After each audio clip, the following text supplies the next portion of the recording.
us in our Q&A with cast members from Annie over the years for the Actors Fund. I'm super excited to have all of you here. And I'm also super excited to say that we raised $150 before this even started. I don't know how that happened. That's awesome. Yay, guys. Thank you for joining us. Thank you for being here after we were scheduled to stand in unity with Blackout Tuesday last week, 2 weeks ago. And we're so excited to have you. So we're going to start by having everyone introduce themselves, their names, the productions that they were in, and the roles that they played. Starting with Amaya. Hi, I'm Amaya. I was a replacement in the 2012 revival of Annie, and I played July. Hi guys, my name is Kristi Coombs, and I played Molly in the first national touring company starting in 1979. I joined.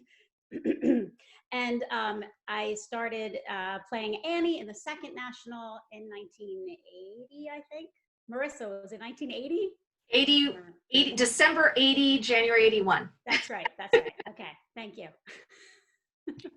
Hi, I'm Madi Ray. I played July in the 2012 revival in the opening cast. Hi, I'm Skye Alyssa Friedman. I was a replacement in the 2012 revival, and I was a standby for Annie, Duffy, July, Pepper, and Tessie. I'm Heidi Gray, and I was in the 2016 national and international tour, and I played Annie. Hey, I'm Georgi. I was in the original Broadway cast in 2012, and I played Pepper. Hi, I'm Junah. I played Tessie, oh my God, in the original 2012 revival cast on Broadway. Hi, I'm Patricia Patz, and I was the original West Coast Annie in 1978 and 79. Hey, Hi, I'm in there because Morell, I go before Patty, but that's okay, Patty. You stole my thunder. Did I? No, it's okay. Sorry. Morell, I was in second national and Annie after Patty Patz, so after Luann in 1980. And then emergency. Hi. Sorry. Okay, my good. Hi, I'm Tyrah Odoms, and at first I played Kate in the 2012 revival opening cast of Annie, and then I switched to Tessie and understudied Molly. Hi, I'm Taylor Richardson. I was in the 2012 Broadway revival of Annie. I originally played Duffy and was the Annie understudy, and later took over the role of Annie. Hey, I'm Emily Rosenfeld. I played Molly for the whole run in the 2012 Broadway revival. Hi, I'm Rosanne Sorrentino. I played Annie in the Third National Touring Company, and I was Pepper in the original 1982 movie. Hi, I'm Theda Stemler Blackwood, and I was playing the role of July and Annie's understudy to Rosanne in the third national tour, and then eventually went on to play Annie in the first national tour where Kristi was my Molly. Hi, I'm Julie Stevens. I played Tessie in the third national tour in 1980. Rosanne was my Annie. And then I played the last Pepper on Broadway before the show closed in 1983. Well, my Annie's not here. Hi, everyone. My name is Amanda, and I played Annie and Pepper on the closing Broadway national tour of Annie in 2016. Hi guys, I'm Jaidyn, and I was in the original 2012 revival of Annie, and I was the standby for Annie, Pepper, Duffy, Tessie, and July.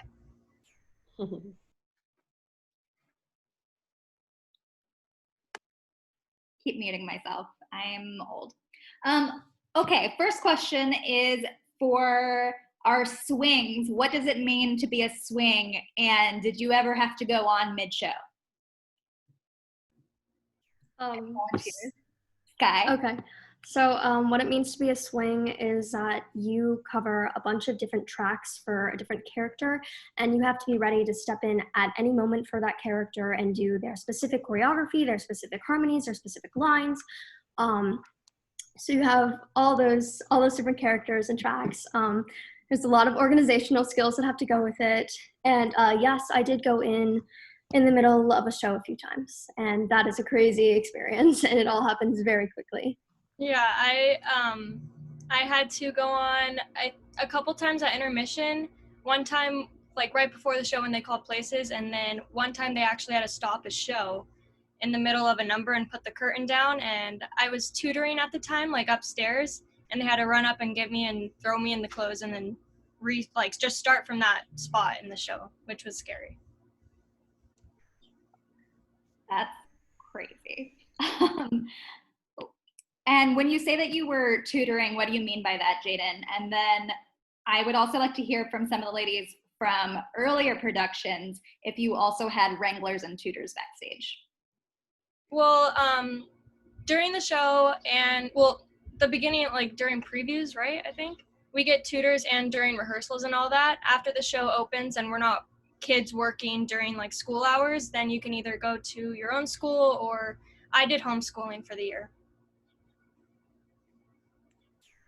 As far as the older girls, we had no child wranglers. So when I was playing Molly and was 7 years old, it was expected that I would get myself to and from the stage and not miss a cue. And that went on, I guess, until I would say all throughout the 80s, correct? Correct me if I'm wrong, ladies. What, it changed? Yeah, Oh, wow. Yeah, everything we did was on our own. So we had no supervision backstage at all. At all. We had lots of fun. We had none. It's millennials, isn't it? Actually, a funny, cute story is not so cute for me, but good for Theda, is I went on one night, and in the very first number, I started to open my mouth to sing, and I couldn't sing. And I didn't know I was getting sick until I opened my mouth to sing. And they carried me off in the laundry bag, and they carried Theda back on in the laundry bag. And my mother was sitting in the lobby watching it on the TV, and they said, "You have to come, Rosanne is sick." And she went, "Rosanne's right there." It was Theda. So I remember that so well, because they yanked me off in Hard Knock Life, and then the next thing I knew, I had a wig slapped on me and I was Annie. Yep. Wow. We didn't have anybody watch us. And I mean, even when we weren't on stage, we spent 3 months in San Francisco, and us kids would go get in a cab and we'd go down to Ghirardelli Square without a parent with us. And I think about when my daughter was 10 and 11 years old, and I would think about, like, I couldn't imagine allowing my daughter to just go get in a car and drive downtown all by themselves, you know, but it was such a different time back then. Yeah, I mean, I think one of the fun things about touring was that we would get to a new theater and we would just let loose and explore, you know, places we probably should not have been, underground tunnels and, you know, but yeah, no supervision backstage. We did on tour travel with a tutor and have school in hotels. But if you were on Broadway, you were just expected to go to regular school or figure it out. And Rosanne, do you remember when we were in Milwaukee and we were serving beer to the cast? I do. Whoa. Really? Oh gosh, we would come back from a show, and there was a piano bar in the lobby of the hotel. Yep. And, you know, we would go up to our rooms, we'd change, and we go, going to the bar. You know, I was 10, I was 11. No, but I mean, I think it was a brewery though. I think it was like Schlitz or something. No, it was Blue Ribbon? No, it was Milwaukee. It was in Milwaukee. Old Milwaukee? I don't know. Anyway, That's funny. No, that would not be legal anymore. No, I had a completely different experience. I'm loving hearing what you guys went through. My mom was so overprotective. She traveled with 2 Foot Lockers, and they had in them the stove, like the electric stove, the little plates, the warmers. She cooked for me. She, like, you know, she was going to take care of me. Like, I mean, she wouldn't let me go anywhere really alone. And so it was completely, I never experienced any of that stuff, but I had heard stories about you, Madi. We But, also we did had a a lot of sushi exploring worker. in the hotels. I don't know if you guys, on the road, we would roller skate in the hallways. We would just have sometimes a floor to ourselves. We had a lot of fun in the hotels, definitely. Yeah, we had fun. And I remember being tutored in the hotel. They would have some desks with linens on them, and then we would each get a spot, and we would have, I think, class for 4 hours a day, 4 days a week. And then we were let go for lunch in the hotel. So the orphans would just run to lunch themselves, again, without any supervision. And sometimes we would take longer than what we were supposed to. And then we would come back a little late, but it was cool because we could fall asleep and they wouldn't wake us. We could chew gum and we could call them by their first name too. Some of them. Did you, Kristi, did you have Bonnie? Was Bonnie still with the show when you joined for Bonnie and tutoring? Oh, Flynn? Miss Flynn? Was that her? No, I think she didn't let us call her by her first name. We had Miss Flynn. Mackie. Oh, you had Miss Flynn. Okay, we had Jim. We had a guy named Jim in the first national that let us call him Jim. And Patty, did you have Miss Mackie? I'm blanking on her name right now. She was about 4'8", and she wore 6-inch heels to try and make herself that height. She was the shortest adult I'd ever seen. And she let us get away with absolute murder. Now, as someone who knows a lot of these 2012 girls and younger tour girls, I can tell you that I would not want any of them unsupervised. So I can't believe that they let you go. That would have been a really bad idea. We didn't do anything bad. It's just, everybody knew who we were. We were all running around with Annie jackets on, and I had the bright red hair, and, you'd walk down the street and people would be like, "Hey, Annie," because you couldn't miss us, but to think about it now in today's atmosphere of everything, like, I couldn't imagine Julie being like, "Yeah, bye," to her daughter. Like, it's just not going to happen. Actually, Rosanne, this is something kind of interesting too. I was going through my mom's trunk of all the stuff, and we used to get memos, when we would go meet with a newscaster or somebody that would interview us or whatever. And I have a memo that we were interviewed by Oprah before she was Oprah. I know, I remember. I saw that. I'm trying to rack my brain to remember that, but I remember it, but I have the memo, but it's like a good Baltimore reporter, Oprah Winfrey, will be interviewing you all. And I was like, that's just crazy, right? Exactly. And I can't believe she doesn't remember us. Right?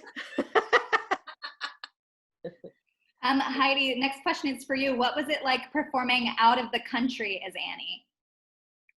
It was a very fun experience. I was very nervous because I had just never been put in that situation before. And I was like, I don't know what it's going to be like, what the audience is going to think of it, if they can understand it. But they had translator boards, screens on the side of the theater. And they were being overseas was the best experience I ever went through. They were the most loving people and the most supportive fans. The biggest Annie fan base I have ever met is in Asia. They loved it. It was amazing. Tyrah and Emily, and Taylor, you were all in the entire 2012 revival. What was it like spending such a big portion of your childhood in New York City doing that show? I'm in Virginia, so the transition of going from living in pretty much the middle of nowhere to living in the middle of New York City was jarring, to say the least, but it was wonderful. I think because we all had so much time together and we went through this very specific experience together for those 1.5 to 2 years, it created something that we otherwise never would have experienced, and it was so special. Yeah, I got to make so many friends. I'm so friends with all of you. I consider you guys my best friends, sisters for life.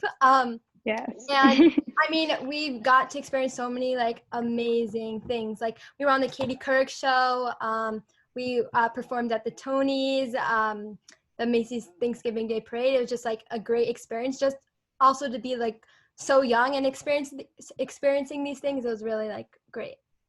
Yeah, I feel like definitely what Taylor said. I came from Maple Shade, and it's like a really small town. And then I kind of got to mature in New York, and it was a very different experience. But I feel like having people that were like also my age and were kind of experiencing the same thing definitely helped. Next question is for Sasha Chardon's watching and says hello to everyone and that she feels like a chaperone right now. Hey, Sasha. Hi. The next question is for Taylor and Rosanne. What was some of the differences between doing the show on stage versus being part of the films? Well, for me, I think some of the changes that they made to the film at the time as a kid and having come from the stage version, I could not understand why it wasn't Christmas time. I couldn't understand why when Annie met the dog, she wasn't singing Tomorrow. And those were some of the things that really bothered me. But everybody says, oh, was it tough for you to like go from being Annie to Pepper? But being Pepper in the film was really amazing because I've had so many people say Pepper and Molly were our favorite orphans. And so that's really cool for me that people enjoyed me playing that character. And I love the stage. I think that automatic feedback from the audience and hearing the joke hit, there's nothing like that. The film was fun and I got to work with great people, Carol Burnett, Albert Finney, that was amazing. But I really the play is just my heart. There was nothing better than that. I made a very small cameo in the 2014 Annie movie with Quvenzhané Wallis and Jamie Foxx. And it was really neat because I was playing Annie on Broadway at the time, and the movie came to me and was like, hey, you're playing Annie. Can you come be this small part in the beginning where it's a bit of a fake out where you think it's your typical Annie with the red hair and she's, does a little tap dance in the beginning. But it was really, really cool just to be asked to do that. I'd never done anything film-wise before, and just seeing their interpretation of Annie and modernizing it and giving it this new voice was really, really cool, especially when I was doing something that was just the original.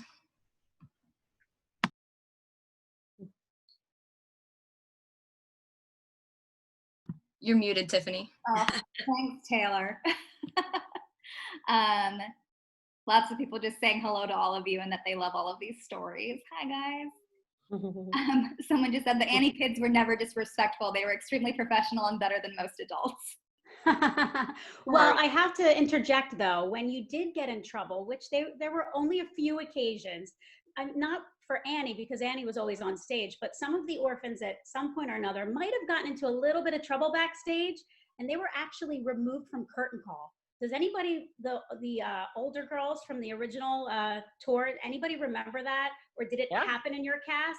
Yeah. Because they would be removed from curtain call, and that way your mom would know that you did something wrong.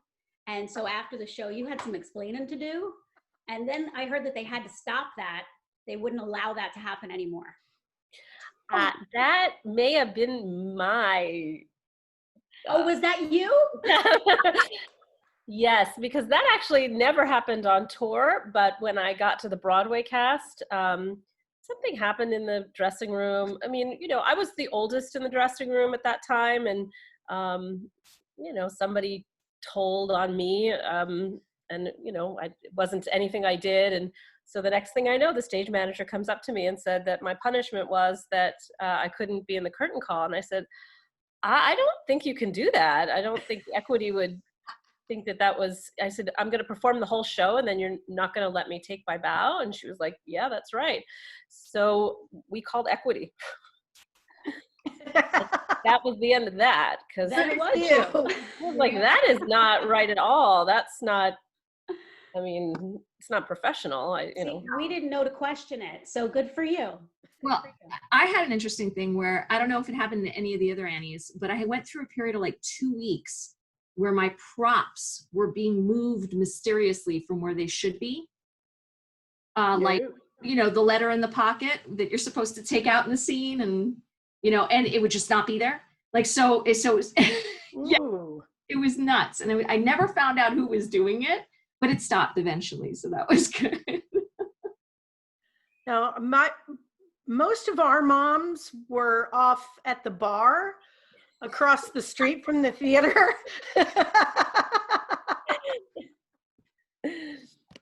My mom was hanging out with the tutor. Oh, okay. I know a lot of the moms would come back just for the curtain call. Just at the very end, they would be in the back of the house. They wouldn't be there in backstage, or for the whole show. They wouldn't watch it, but they would come back for curtain call. And so that's why they would be able to know if something happened.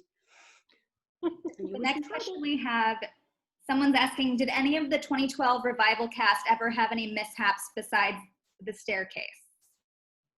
I had a mishap. So the time that I had to go into the show really, really quickly, everything was just like really chaotic when we were trying to like throw my hair into the hat because I was going on as Duffy. And I got to the stage and it was the number Little Girls. And in that number, Duffy goes on to the desk and she like rolls back and she puts her feet up in the air. So you're like upside down. And in the chaos, we had forgotten to put on my bloomers. So I was upside down on the desk, my dress fell down, and I did not have the bloomers on. And I was like, oh no. So I'm like trying to hold my dress up and not fall off the desk, and things were not going well for me.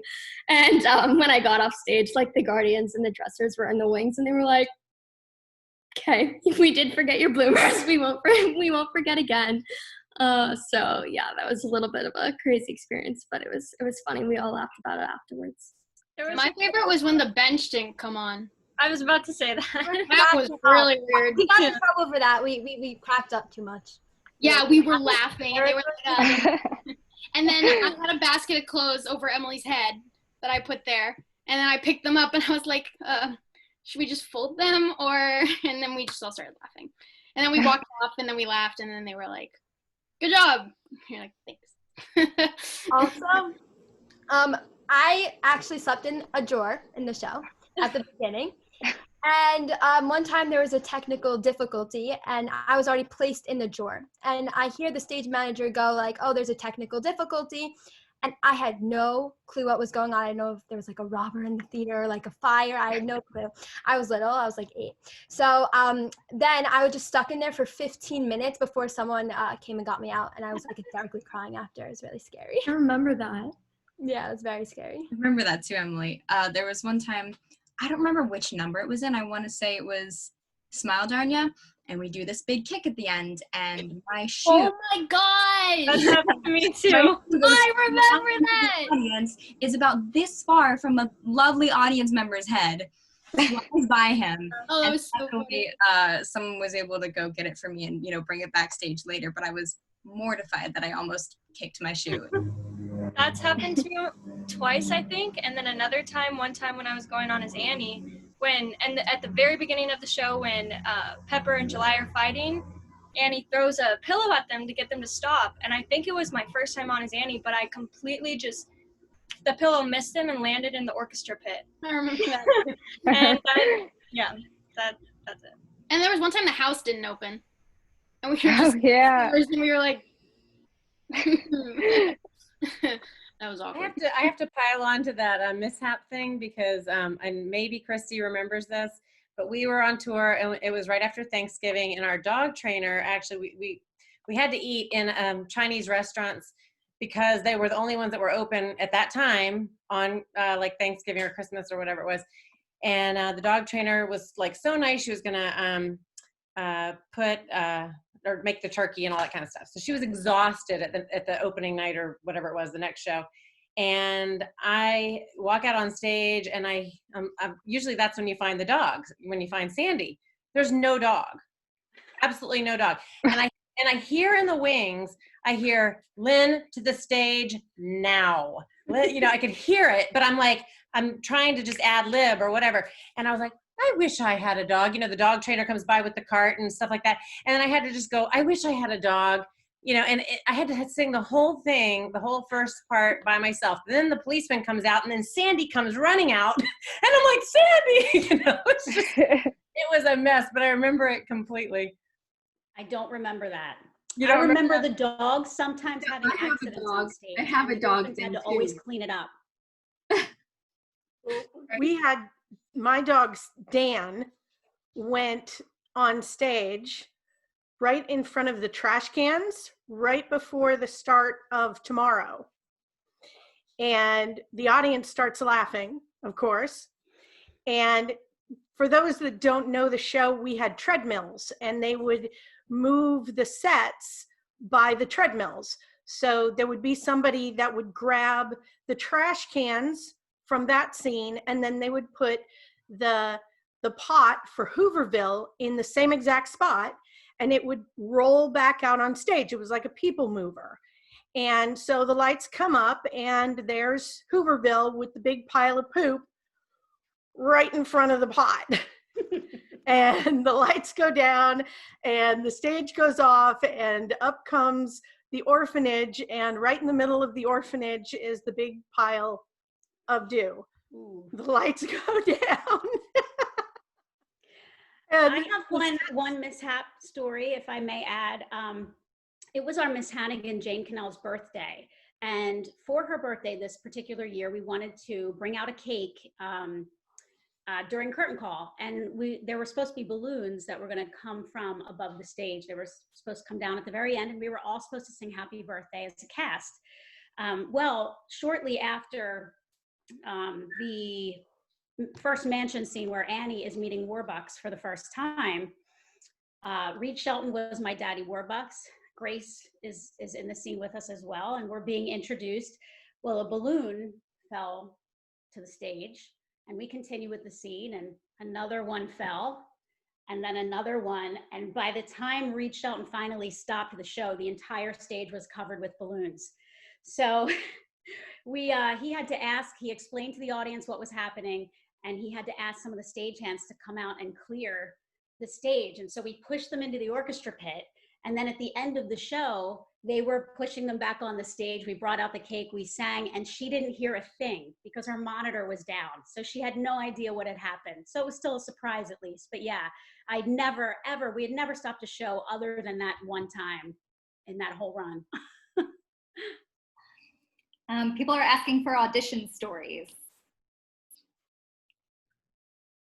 Anybody? Well, I'll tell you, the 2012 cast has about 15 per kid, so it was a very long process for us, and I mean, it was so much fun. They made it so much fun for us, because I think one of the reasons why they created such a long audition process is because they wanted us to bond. They wanted us to interact and see how we really were just in our, day-to-day, just doing activities with each other. And it brought all of us closer before we even were in the show. And then by the time rehearsals began and we saw who was in there, and we already had a friendship formed. It was although it was incredibly nerve-wracking having to go through 10 months of singing maybe and playing with dogs and not knowing if you're going to be able to do it on stage, it was totally worth it in the end. I remember you and I, after we became really close friends during the auditions, and we went to Schnippers and got milkshakes after one of the final callbacks. And then as soon as we both found out that we were cast, and I was in New York and Georgi was in New York, we went back to Schnippers and got milkshakes. So I said it was a little reward from our parents, because in the audition process, you're singing, and so you can't have dairy. You're singing, you don't want to have a milkshake, but you're 10 and you want a milkshake at the end of a long day. So at the end of the whole audition process, Taylor's mom and my mom were like, all right, girls. Milkshake time. You did a good job. You can reward yourself with a milkshake. I have something to say about the whole audition, especially for tour. I know Heidi understands this. It's very repetitive. As soon as we get in there, they put us in height order, and then they have all the girls sing a line from tomorrow, and then they teach us to dance, and then they have us sing again, and then dance, and then they would have it there. And instead of it being like what Georgi said, like 10 months, it was rather 2 days. They had us called back like the next day, do the whole process again. Literally, like there were girls that like weren't like up for Annie or like for a specific role. They would have them in the waiting room, and everybody was just doing the smile dance and everything. Very quick, easy process. And then it was like a couple of weeks later you would know, and that's what happened. Because for Annie's, because I was up for Annie at that time too, they would have like, it was very long process for Annie. You would have to sit outside and wait. You would be paired up with Molly's and go in, put your hair up, see if you would match the haircut, what you would look like. So it was a way different experience from what the Broadway was. The tour was just get to the point. We're finding our next Annie. I don't know. I have a very different story. I got into the business because Annie opened on Broadway, and that was it. I think all of us were like, oh, we want to be Annie too. And so my father was an opera singer. He didn't know anything about musical theater. I grew up in New York. I used to talk like this until they gave me speech therapy. And then I auditioned for this thing here. I don't know if you can see it. It's called I Remember Mama. And Martin Charnin and Sasha, you're on here. You probably know this story. But I auditioned for Dagmar and I Remember Mama. I was 8 years old. And I got a call back.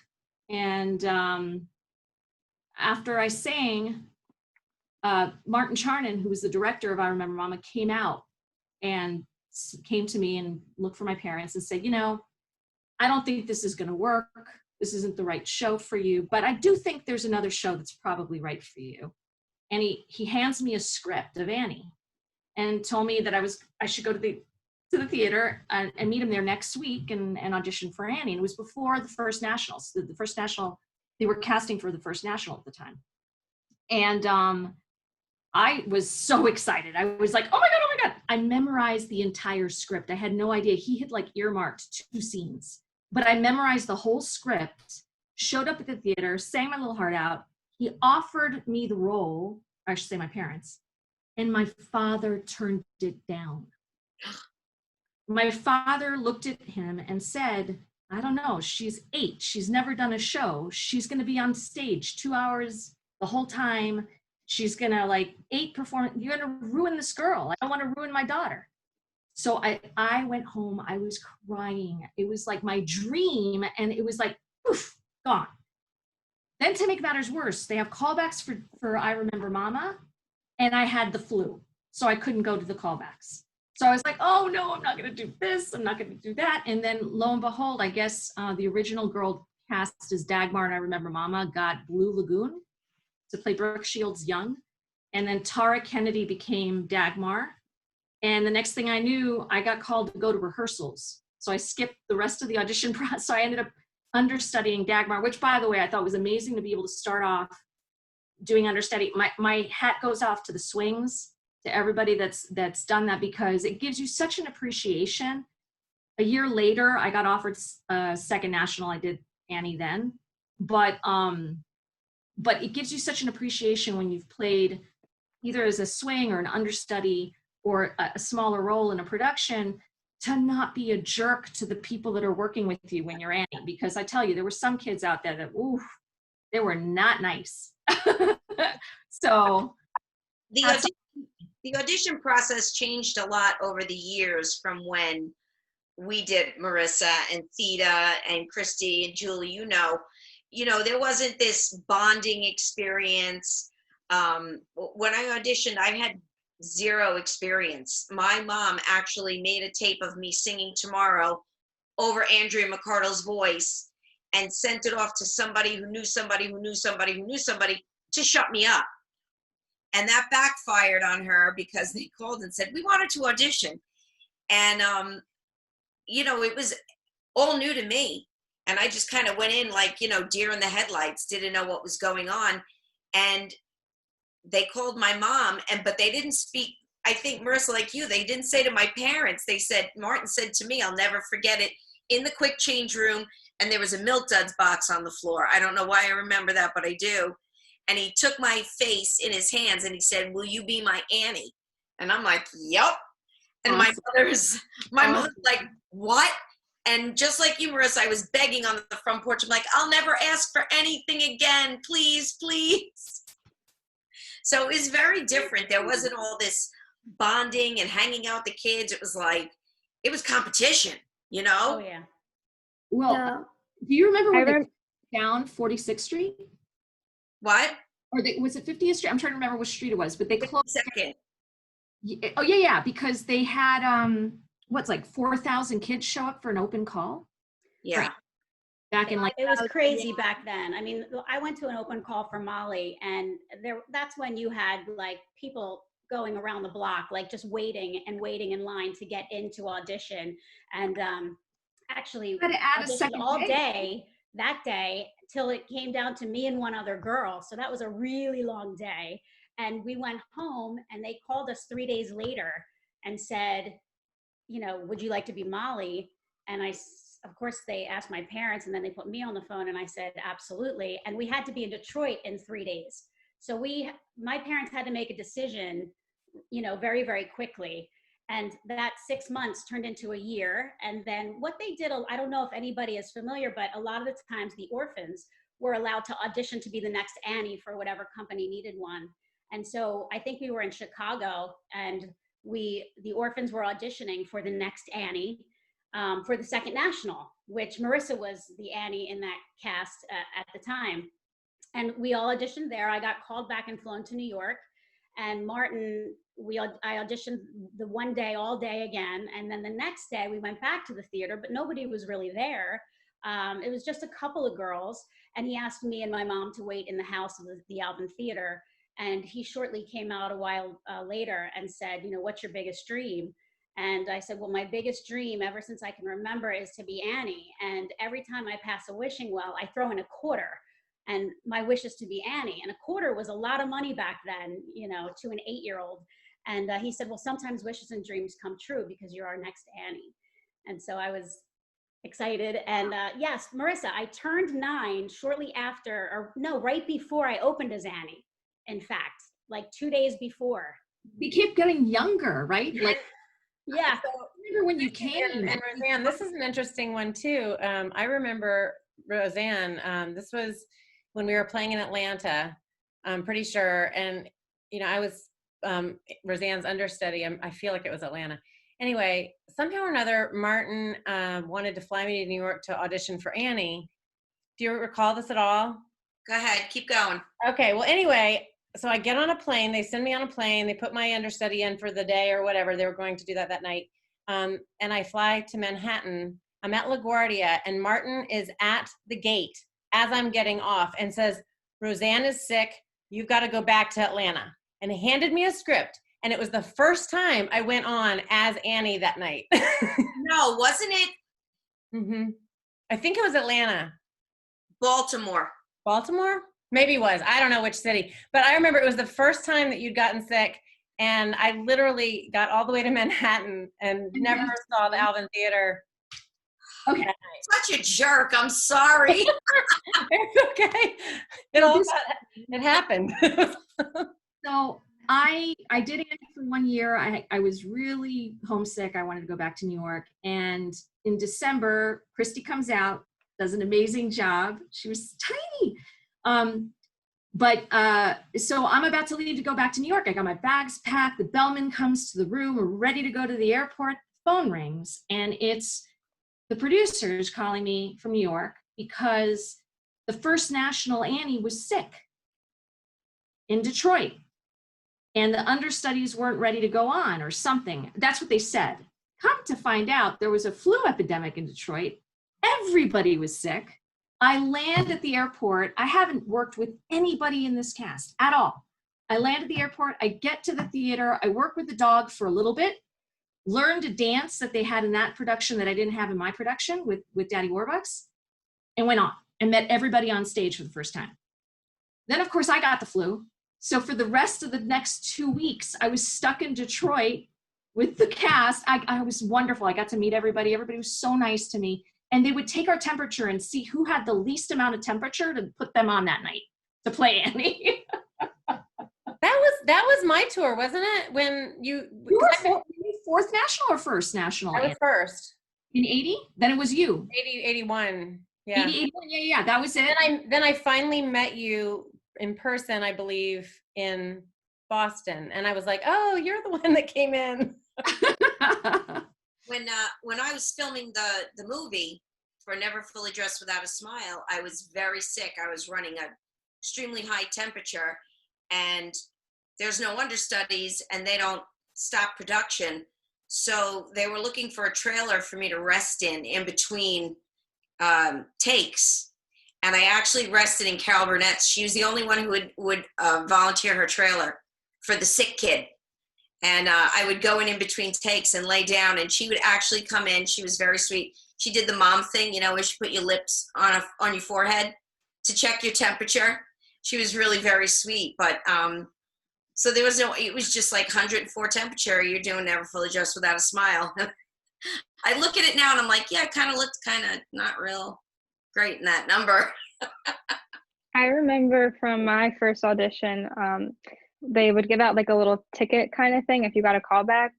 And I was so young at the time that I didn't really understand like what that meant. And so I came out and I was holding the ticket and I showed my mom, and her friend was there too. And they're like screaming, they're like, oh my God. I'm like, what? Like, what happened? I don't understand. I remember that too, Tyrah. Was that the open call? Were you also at that? Yeah. Yeah. So we also had an open call for the 2012 Broadway revival, and there were like 5,000 girls wrapped around a block in New York City. And I had come with my parents for fun. I had auditioned for like one other thing ever. And then it was a really long period, which sounds very different from tour productions. And it was like 6 months later that I heard anything. And I was like, what? Really? I heard anything back from that? That's crazy. I don't know if anyone else had this, but I had to do a ton of improv in my audition. Like, we were doing like the Annie Sandy scene, and like they were suddenly like, so where'd you get the dog? And I was like, from the man over there. And they were like, how'd you get the dog though? And I was like, well, I traded him for an apple. And they were like, the man took an apple. Like, we had to go on this like whole like tangent, just like so long, and they just kept going on. Like, I swear, like I improv'd for like 4 minutes before they allowed us to stop. And like, I was young, I had never really done improv before, and I was just like, apple. But you know, it worked. Yeah, like when I was really young, the first time they did it for like the first audition, they made us improv. I had no clue what they were doing. I was literally just standing there like, wait, what do you want me to do? And then one time they made me reverse the lines, like they were Annie and I was the dog catcher. And I knew the lines perfectly because I like practiced them so like many times. So I heard them a lot, but yeah, it was scary. Oh my God.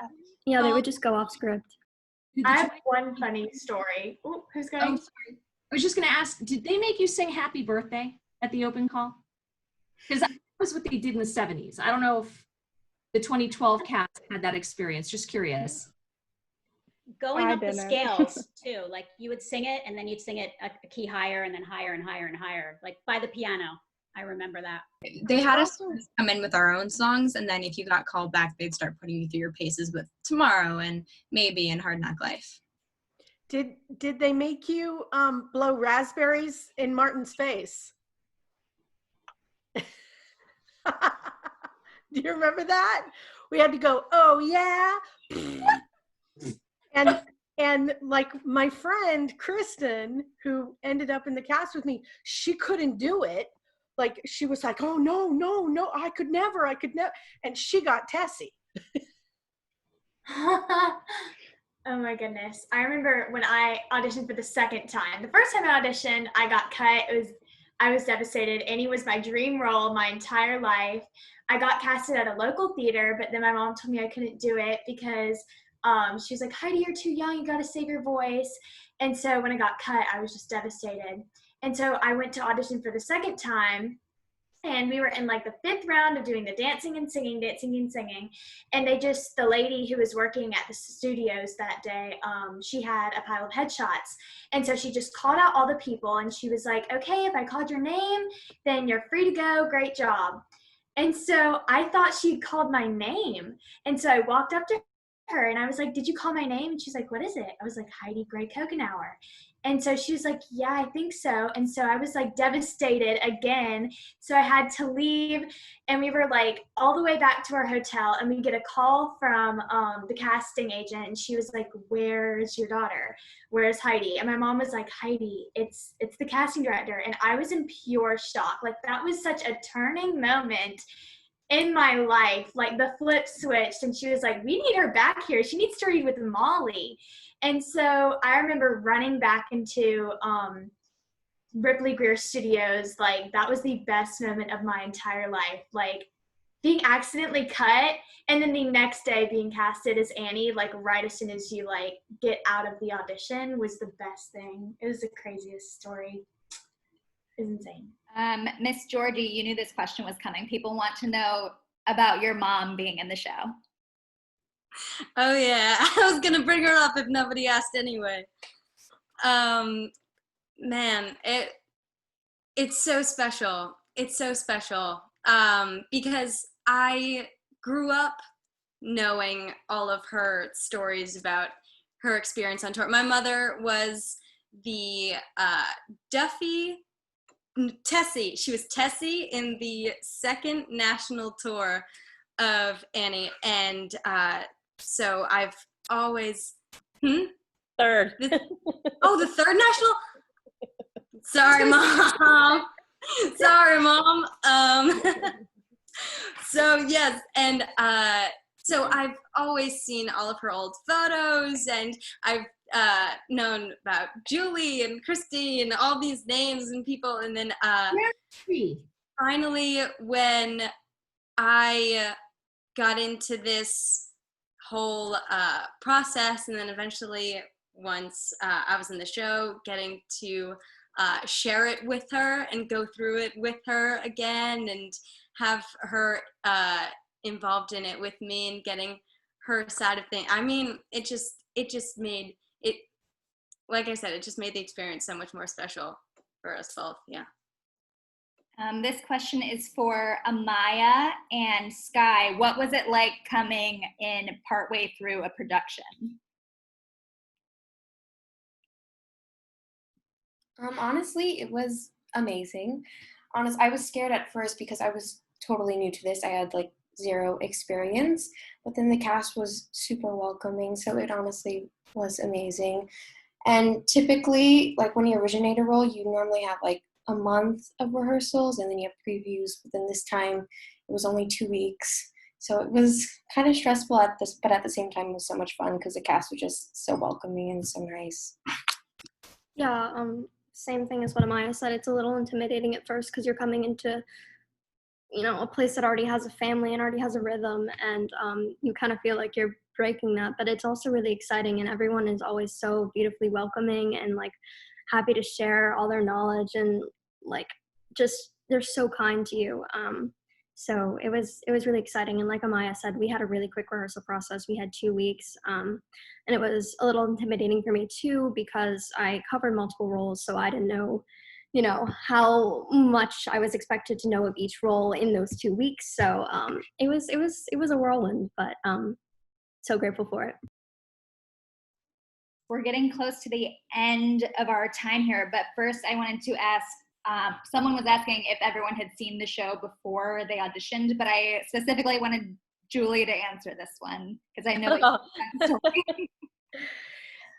Yes, I had seen the first national tour with Mary Kay Lombardi, who would come through Philadelphia, and I had the record.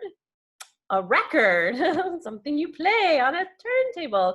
I had a record that had all the pictures in it, all the cast pictures from the original production, and I used to just stare at it and sing along with the album. And I went to see the show, and I'm sure it was probably the same for all of you, sitting in the audience, just staring up at the stage and watching, kids your age do that. It was just so inspiring, and I just really wanted to do it.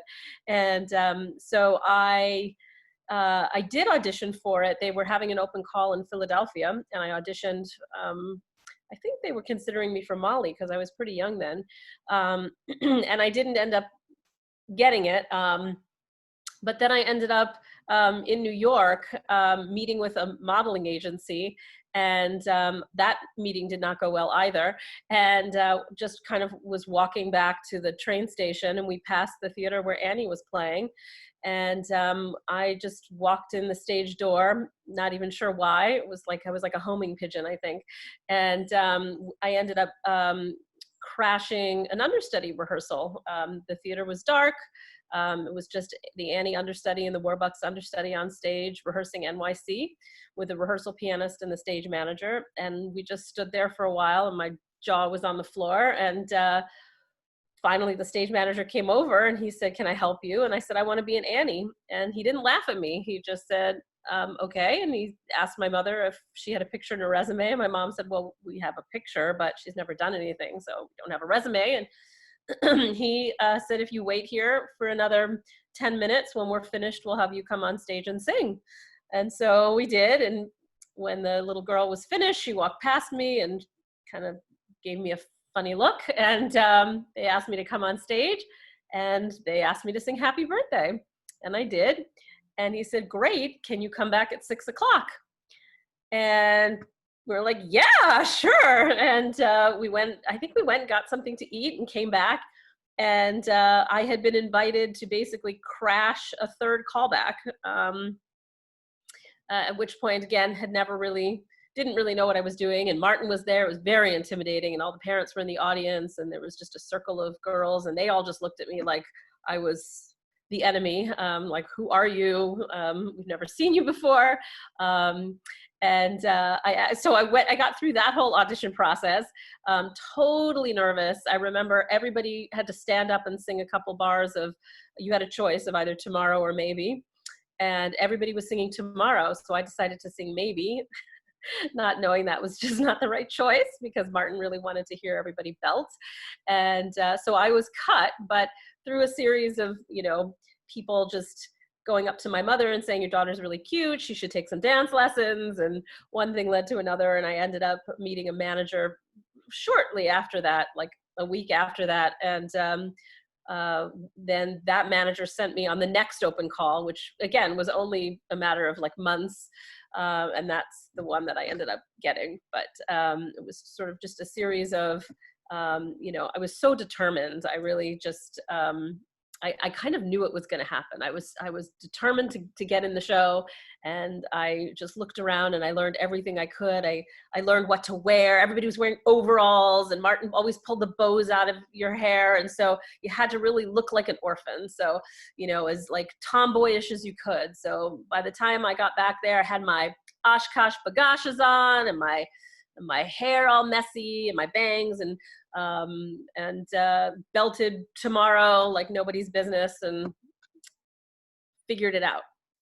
I actually have a story. The first time I went to go see Annie was the revival on Broadway. It was like one of my first Broadway shows ever. It was years before I decided to go into singing and dancing professionally. I bought the little Sandy and I went in there. And when I saw there, I was like in the mezzanine, and I saw like they were like the introduction, like it was like crazy. The stairs came out and all these girls were like dancing and singing. I was like, that's so cool. Like, they're my age and they're on Broadway. And then we started to get more into it. And at my local theater, I was Annie. And then I started to go into the city and start auditioning more. And then who knew that like Annie would be like my big Broadway debut, just from seeing Annie on Broadway for the first time as like a little 6-year-old. I was like, wow, like that show made me really want to do this. And it was crazy. Like, all the girls were so cute and talented. And I was like, wow, like their accents and everything. It was so funny. So I got a story. Andrea McCarter was on Broadway, and my parents took me to see her. And as you can tell, I'm not usually speechless, but I met her afterwards. I could not talk. I mean, I still have the autographed copy of my original, the music sheets from Annie, from the libretto, and of Andrea McArdle. I still have that with me. But what's interesting is when I decided I wanted to like sing, everyone was like going into show business. You had these kids on commercials, you know, every show, every kid, even if they weren't in Annie, was singing tomorrow. And I would look at my dad and go like, I can do that. I can do that.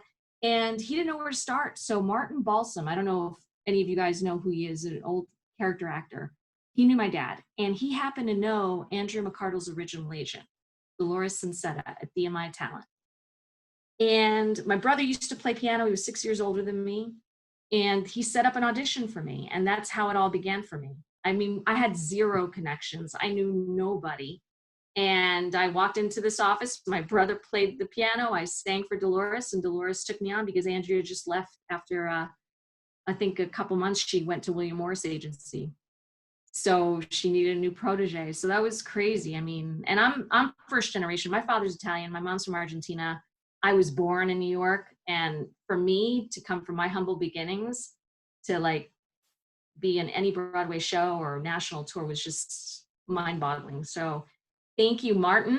I think yes, Martin. Thank you. I'm going to all the creators. pause everyone here because we are going into overtime. So I wanted to ask everyone one last question, and we'll go through in the same order that we did introductions.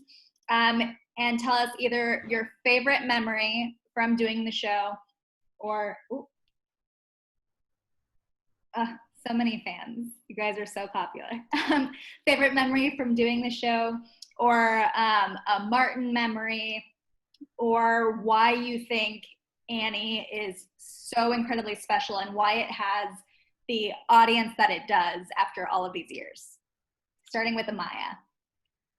Okay, so I guess my favorite memory was my first show because it was basically like the time where my dream finally came true, and it's like everything that I wanted. It's basically it. Oh, am I muted? No? Hello? Oh, am I? No. You're good. Okay, I'm sorry. I couldn't hear myself. Besides being on the road for over 3 years and really bonding with the cast and the crew and just those memories, fond memories of the bonds that you build throughout the years. Obviously, when Martin told me I had the role of Annie, that was a huge moment. But working with Reed Shelton, I was very, very, very close with him. And, we called each other sweethearts, and we just bonded. And for my closing night gift, he gave me a dog. I wanted a dog, and so he bought me a Yorkshire Terrier when I got home. And he was very sweet to me, I think, because I was very young, and I treated him, like a father figure away from home. And so I have very fond memories of him. I think my favorite thing from my time with Annie is definitely these girls. It's like we were just saying, it's been a while, obviously, but I still consider them my best friends. They really are my sisters. It's weird to think we haven't seen each other in so long, but I know randomly we'll catch up, we'll start texting. Emily and I were talking a few months ago about high school and all this new time in our lives, and it's nice that these people will always be a part of my life. And I think that is a bond that most people don't get with just 8 random little girls that come from all over the country to do this show together, who have the same passion. So that's definitely my favorite part of the show. It always will be. I think one of my favorite memories is meeting other young girls at the stage door, and often their parents too, and hearing, and I think this answers the other question as well, why is Annie so special? It's special because it inspires so many people, and it's also a lot of people's first show. So you'll meet a young girl and her mom's like, this is my first show, and now this is my daughter's first show. And I always think that those stories are so beautiful. And I've had so many people tell me the Broadway production of Annie got me into theater and led me to find my passion. And I just think that that's so beautiful that it inspires others. Okay, so I think my favorite moment, my most cherished moment, was the opening night in Providence, Rhode Island for the second part of the tour. And Martin had made all these necklaces with the original Annie head logo on it, and he pulled all of the orphans into one of the dressing rooms, and he gave us a speech about how special we were and how much he believed in us, and that we were going to really just have a great show. And then he pulled me aside and let the other girls go, and he gave me an individual necklace that was different from the other girls. And he just really gave me so much confidence that night and to go on with the whole tour. And he just gave me a little speech, and I will always remember that. I think one thing that was so special about our time, our cast, was that we got that documentary. And that piece just holds every nook and cranny of our experience. And I'll forget like the little moments every now and again, and then I'll go back to YouTube and it'll pop up and I'll just watch it even for like 5 minutes, and I'll just see us as 8, 9, 10 and all of like the little jokes we used to make with each other, and trying on our costumes and messing up the lyrics to Hard Knock Life, if you can believe it, because everybody on the planet knows those lyrics, but just us like having the time of our lives. And I can't express how grateful I am to have that little treasure just to always go back to. Wait, George, can I interrupt for a second? Yeah. I pulled out this notebook, and remember when I misspelled you missed the spot? I still have it. Yes, if you want to go back in the documentary and have a little laugh, me and Emily have a little spelling lesson. I'm helping her write. Andy Blankenbuehler used to have us, the choreographer of our production, used to have us write our choreography at the end of the day that we learned that day, so that we would remember it. And Emily definitely took some creative liberty with her spelling at that time. Or like the time when Andy, it was like in the middle of previews, and he pulled us into the lobby and he was like, so we're gonna redo all of Hard Knock Life. And we just looked and we were like, and the fact that my face looks like that, you know, on a documentary that is on the internet for everyone to see for the rest of my life, I'm like, it's amazing. Yeah. I definitely agree with Georgie that documentary is priceless. Sometimes I go back and look at it as well. To your question about why Annie continues and endures to be such a valuable show for people, I think theater at its best can sometimes be like this suspension of disbelief. And for kids, Annie can be super inspirational, and for adults, I think the optimism in Annie can be super comforting. I've changed a lot since my time in Annie, but I think having that to be a part of a show that was about optimism and looking forward was really good for me, and a good like way to kind of introduce myself to professional theater and everything. So yeah, super grateful still. Also, for anybody that doesn't know, Junah's really cool and really fancy and has done a TED Talk, and you can watch it on YouTube. She's also going to Stanford. I'll just throw it out there. We're very proud. I just also have to mention there's another documentary that my friend made, Julie Stevens, that if you haven't seen, called Life, was it called Life After Tomorrow? Yeah. Which at the time I was like, no, I'm moving on. Like I didn't want to look back. And so I didn't participate, but it was really well done. Bravo, Julie Stevens. Thank you. The original documentary. I used to watch that as a kid. My mom showed me that a while back before we got ours. I don't think I could pick out one particular moment that was more special than any other.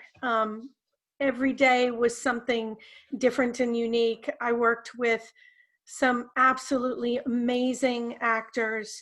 I'm still friends with many of the girls that I did the show with, and even some like Julie that I didn't do the show with, but we connected because of this unique experience that we had together.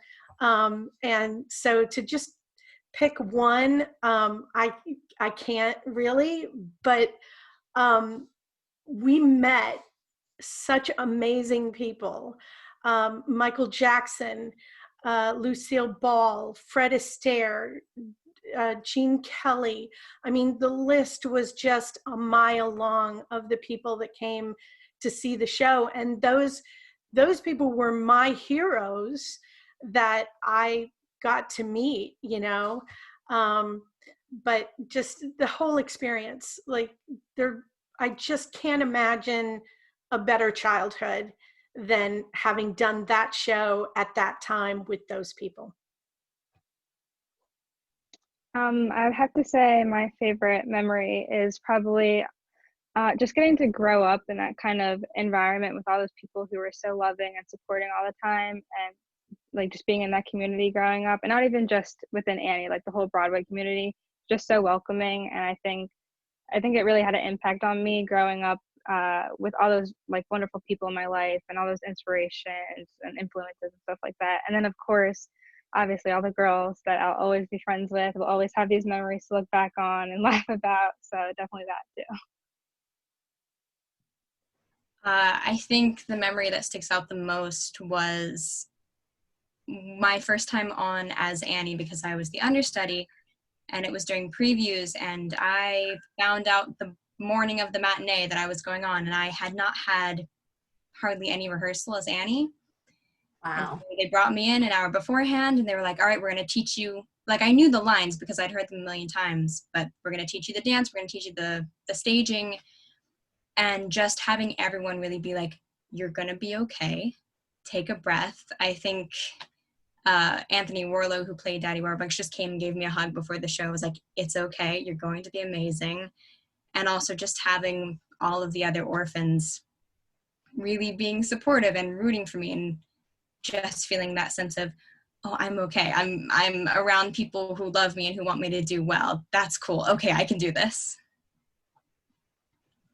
So I would say, like everyone said, it's these girls and these bonds that I made during the show. And I would say that my favorite memories came from our backstage memories.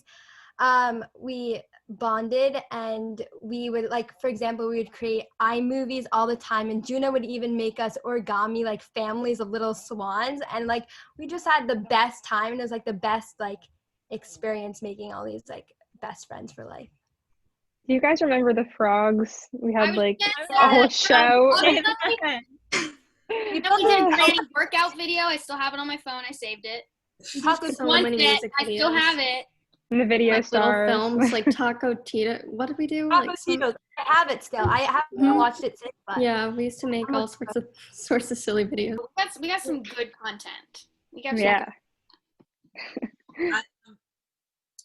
I'm listening to these young girls, and you know, I opened as Annie in 1979, and to see that in 2012 there was still, and they're now in 2020 still the enthusiasm for a show that has been, it's iconic in Broadway world. It's just, it speaks volumes about the people who created the show, Martin, Charles, and Thomas Meehan, and the impact that a show like that has. And when, you know, I'm an assistant principal in a middle school, and so my kids don't really know the play, but they know the movie, and they're in, you know, I'm giving a kid a detention, and the next minute they're like, were you really in Annie? You know, so to have that for your whole life be such an amazing part. I've always called Annie the gift that just keeps on giving, because it's timeless and people don't forget about it, and people still think it's amazing. And so to have been a part of that is just a gift that I cherish forever. It's just, it's an amazing thing. And I wish that I had the memories that you girls have, the YouTube and the videos, and we don't have any of that. We have to rely on our memory. Let me tell you, as you get older, you don't remember a whole heck of a lot. So thank God, Rosanne, my parents kept some of the news clippings. There's like, he put together this portfolio of it. So I have some old newspaper print, but like we don't have what you guys have. Yeah. It's amazing. And I'm with you, Patty. It's so hard to find one moment that defines, I mean, how do you do that? But I guess what I would say is Annie was a part of my life. If you think about it, like from the moment I went to see Andrea until I got offered and my father crushed my heart and refused it. And then, you know, on and on. After I played Annie for a year, I was the emergency Annie. I got called over the next 3 years to get on a plane. That might be the one moment. I was in school a year after I had done Annie. So I was gone. I was, you know, in New York in class, professional children's school with Sasha and Julie. And the principal calls me and says, get ready, your mom's going to pick you up. You're going to the airport. I'm like, what? Literally. I mean, I get picked up at school. I go to the airport and I fly to, I think it was El Paso. Was that 4th National? But I don't know. Like, it's all a blur. But I did like about 4 different times where that happened over the course of a few years after I officially stopped playing Annie. And it was crazy. And it just all came back. You know, it was like, it's just ingrained. It's so a part of me, you know. I'll just burst out into song, even though I haven't performed professionally in over 30 years. So it's like, there's something about the optimism of Annie, this character, which I hope we can all harness in these days. It's a tough time for everybody. We have to harness that the sun will come out tomorrow. There's just, I don't think I've seen another show that's had an impact on society as much as that show. And also to see it cast so diversely, and even before, you know, anybody, I mean, just to see different. I saw Leia Salonga play Annie in some clips online the other day. It's just how many people have been touched by the show is just phenomenal. And again, Martin, Thomas, Charles, I mean, we are all so lucky. I'm just so grateful that you invited us all to do this today. And Marisa, I have to say too, I second exactly what you were saying. I wrote down a couple of things as we were asked that question, and part of it is the foresight that are, you know, Martin and Thomas, and I mean, the fact that they did this show, and it's timeless, absolutely timeless. Rosanne, we've all said it, but I have to say, I'm an only child, first of all, and my parents are no longer here anymore. And you guys truly are the sisters that I didn't have. We share the same parents. I'll say it's, you know, Martin. He, you know, he was like our father figure. I mean, you guys called him God. Pardon? We called him God. But I mean, no, but seriously, I mean, and then some of my friends, you know, they always see me as very optimistic. I'm like, how could you sing The Sun Will Come Out Tomorrow 8 shows a week and not be optimistic? And so it is in these times that it is just the perfect song for these times. Yeah, I mean, I would have to say that clearly Annie has held a really, really special place in my heart. It made me who I am today. And I started a website, AnnieOrphans.com, many, many years ago, to try to reunite with some of my Annie sisters, and was very successful in doing that, and got a chance to reconnect with many that I had worked with, and many that I had not worked with but knew about, because I myself was a huge Annie fan. So I wanted to know all of the girls and all of the companies, and I had all of the playbills and programs, and just loved hearing everybody's stories. So, you know, from my little website that grew into a huge fan site that brought me so much joy, hearing what Annie meant to so many other people from all over the world, to then being inspired after meeting and talking with so many of the girls that had done the show, to make a documentary about it. I mean, it's impacted my life since I was 9, and continues to this day. So the fact that we're all here and that we all have this connection, we'll always have this connection. And like all of you, you know, any cast that you were in, I think we could still do the choreography in our sleep. I mean, it's just, it's a beautiful show. It's a perfect show. And that's why it's done over and over and over again. And, you know, it's it brings joy to anybody who sees it and anybody who performs in it. I mean, I have to agree. The new choreography. Yeah. It weirded me out. I have to agree with what everybody is saying, and especially for all my tour girls.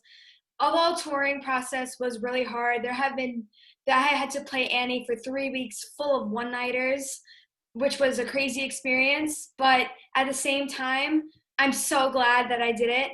It was amazing. Just getting to perform in all these different theaters in front of these little girls and make them so happy and having like the pleasure of just making their day and wanting them to even get into the business. One girl that I met went into the waitress tour as Little Lulu, and she like contacted us and she's like, we got Broadway, and I was like, oh my God. And the fact that she was in a little wig coming over and like looked up to me, and it was amazing. And just again, also with the cast and crew, like making all those memories backstage, like, hi Roxy, like I know you're watching this right now, like I could cry, like just going back there and remembering everything. It's just beautiful, like how we have such a strong relationship and that we could still contact each other and that all these memories live in our brains till today. And I remember some specific moments include after one of my performances as Annie, Keith Levinson was waiting in the hallway of the hotel, and he was waiting there. I had no idea why, and he pulled me over to the side. He's like, you were amazing. Like you just have a true gift. And I can cry remembering that because like here is a professional, like someone who was in the making of this beautiful show that lives in all of our hearts, telling me that I make an amazing Annie, and just getting to play Pepper too is incredible. And I remember after the show, I wrote Martin Short in a letter, and he wrote me back, and he was just like, like you were just so strong, and the fact that you took over Annie, and that you were just beautiful. Like I would get video clips of you, and I would just be in total awe, and that he hoped he would have had worked with me before his passing. But again, like all those little memories is like something that means so much to me. And I was scrolling through like photos in my old memory box, and just every little thing like stuck to my brain, and it was beautiful. It was a beautiful thing. And I mean, agreeing with everyone, the bonds that we all have is insane. And even with all the adults in the cast, there's still so many of the adults that I talk to very frequently and are really my role models, which I think we're all really lucky that we got such a great group of adults to look up to. And like, since we were there with them every single day, they were super influential to all of us. But I think probably like a top memory moment was I got very lucky, and actually the SITS probe, which if you guys don't know about this, what a SITS probe is, it's the first time that the full orchestra comes and the whole cast is there, producers, everyone is there. And I got lucky. I mean, not the girl who played Annie, Lila, she got sick unfortunately, but as a standby, that's good for me. And so I got to fortunately do the SITS probe as Annie, which is kind of just out of this world lucky. And I also got like a cute little video, like a sneaky little video of it, which was so special. And I mean, that's a very special memory, but there's just so memories to choose from, but that one's kind of like up there. Well, thank you all so much for joining us tonight. This was so great. I feel like we could have talked for many more hours with all of the questions that you all have. Thank you, ladies, for joining us. Thank you to all of our audience members for asking your questions. And thank you for donating to the Actors Fund. You'll be able to donate for the next 24 hours, I believe, through the link.